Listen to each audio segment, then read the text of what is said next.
Magandang araw guys! Panibagong araw, panibagong yugto na naman ng ating buhay. Thank you Lord for all the blessings that we have. And for today's video guys, samahan nyo muna kami. Maaga-maaga pa nga, yung kagigising pa nga lang namin. Nandito na kaagad kami sa layasan. Ito nga, kanina nga guys, nagpiprepare ako. Ako nga lang sana yung aalis at maghatid nga ako ng paninda na i-display doon sa tindahan ng ate ko. At dahil nga alam nyo naman to, yung batang to, talaga namang matalas ang pandinig, ang mata, at yun na nga guys, mabilis din tumakbo. Ito nga, nakahabol pa siya sa atin. Ayan, dahil nga kailangan kong umalis at baka maiwanan yung ating paninda. Ayan na nga guys, sinama ko na nga lang ito at para isahan na lang, mamaya hindi ko na siya i-joyride dahil nga joyride na rin to guys. Yung pagpunta namin dun sa kabilang bahay, medyo hirap pa nga ako dyan, hirap pala guys, nang maiksi ang paa. At ito nga, umalis na nga kami, sinanay na nga lang dyan yung may iwan sa bahay. Dahil nga guys, pagkakataon niya rin yun para makapaglinis dahil nga alam nyo naman pagka may bulinggit, talagang mahirap magwalis, mahirap maglinis nang nakaharang ang mga laruan. Lalo tigit itong batang to, minsan nga pinipigilan nga kaming maglinis ni nanay. Kaya ayan, maganda na rin yan at dinala ko nga at makabisita na rin siya dito sa mama Lu namin, kay mama, sa nanay ko guys.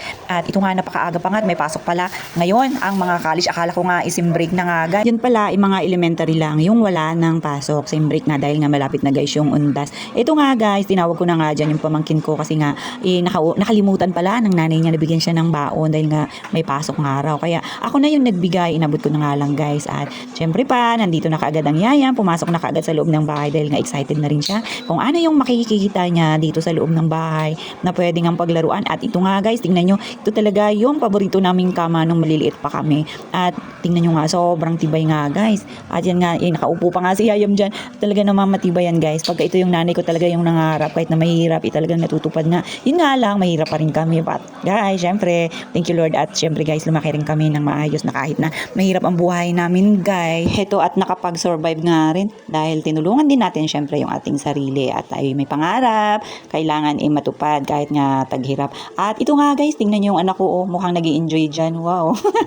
Kasi nga guys, minsan lang kaming pumunta rito, gawa ng sobrang busy nga at tayo may pasok din at sila nga lang ni nanay yung laging naiiwan sa bahay. Kaya pagka pumupunta ako dito, isinasama ko na nga rin yan para makabisita rin siya dito kay Mama Lu, kay Lula niya.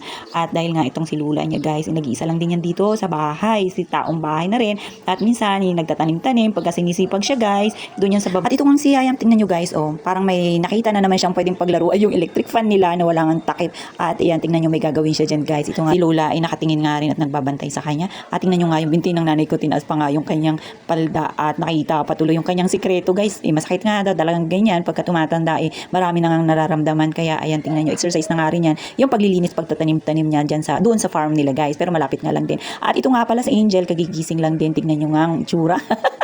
Basta't narinig niya guys na may bisita at nandyan nga kami, lumalabas yan kahit napuyot na, or antok na antok pa, talagang lalabas at lalabas yan. At yan nga pala guys, yung mga pictures naming magkakapatid, huwag nyo na nga lang pansinin dahil nga hindi pa maayos ang bahay ng nanay ko. At least meron silang natutuluyan guys. At ito nga si Yayam, nag-i-enjoy na sa kanyang nilalaro. So paano ba yan, babay na muna.